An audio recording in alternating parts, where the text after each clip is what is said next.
So tumapat siya sa oro o tumapat siya sa plata, walang problema. Huwag na tumapat sa mata. Ito yung agdan. Bali magkakaroon tayo dito ng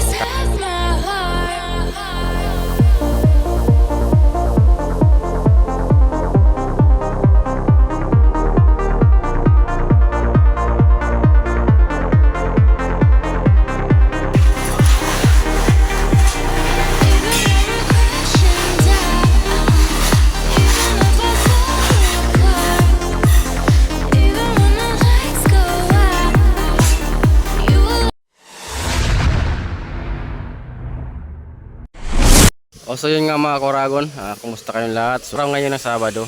So last day natin ngayon dahil uwian na tayo. So bakasyon na kasi uwi ako ng Bicol. So bakasyon na tayo. So ito yung ngayong iiwanan ko na project natin. Itsura dito yung itsura ng ating trabaho dito. Yan. So uwi muna tayo ng Bicol para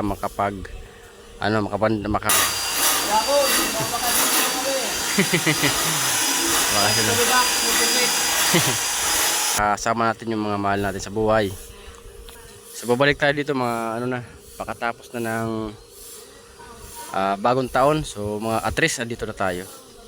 So bukas uwi na tayo ng Bicol. Kaya ito yung update natin dito sa ginagawa natin na Mabalacat project. Yan. Ayan yung itsura. So bali pinapalinis ko na sila dahil yun nga. So babalik naman sila dito mga tauhan natin. Babalik to ng 26 o 27.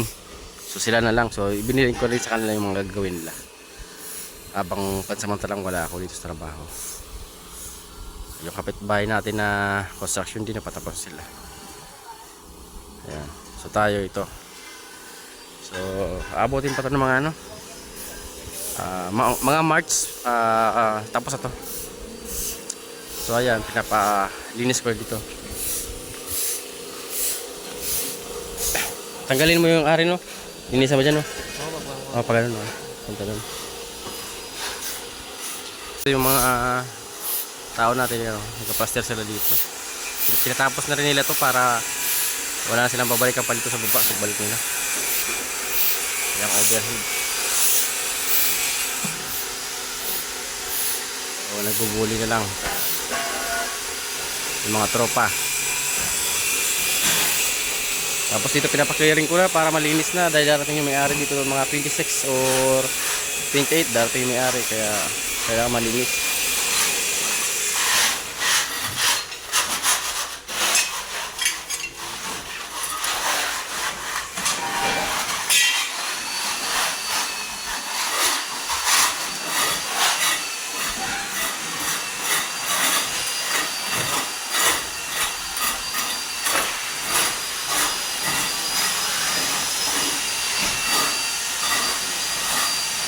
Pinapakot na rin natin yung mga tambak.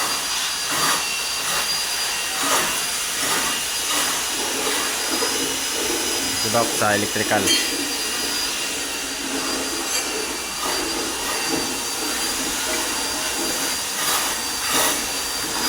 Mga mason natin dito.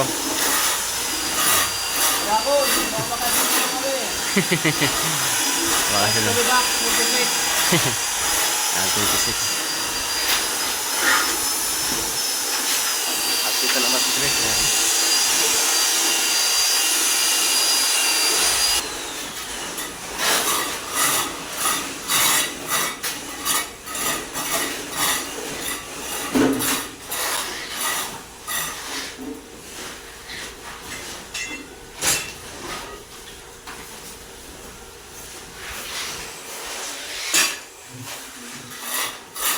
So ito na yung nagawang agdan. So check natin kung tama yung ating riser sa pamahiin.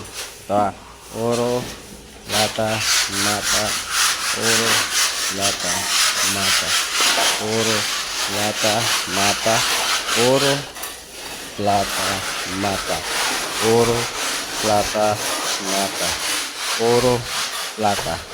So ayan, tumapos siya sa plata yung ginawa dito na agdan. So maganda pagkatapos ng ating agdan dahil tumapat siya sa oro. Hindi siya tumapat sa mata. So dalawang kasi ang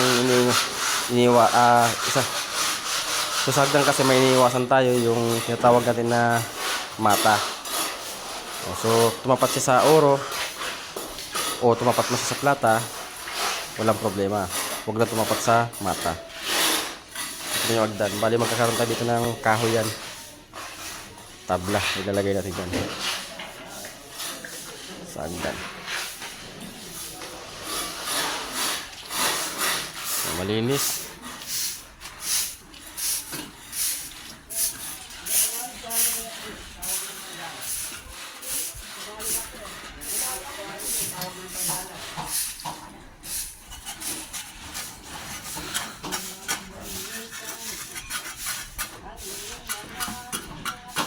Yeah. Di ko malilimutan yung mga pangako. Pangako, no?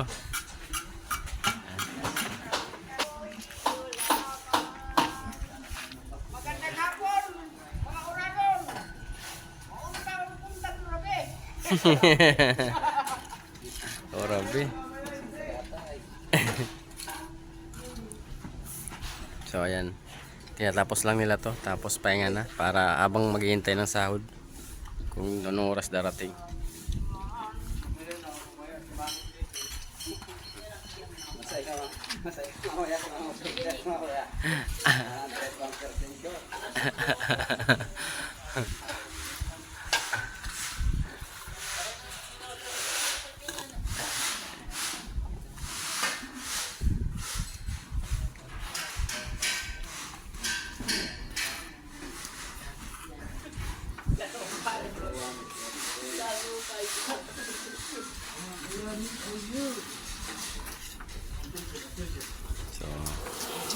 So maya maya lang darating na yung sahod natin. So siyempre pag dumating na yung sahod, out tayo, pahinga na.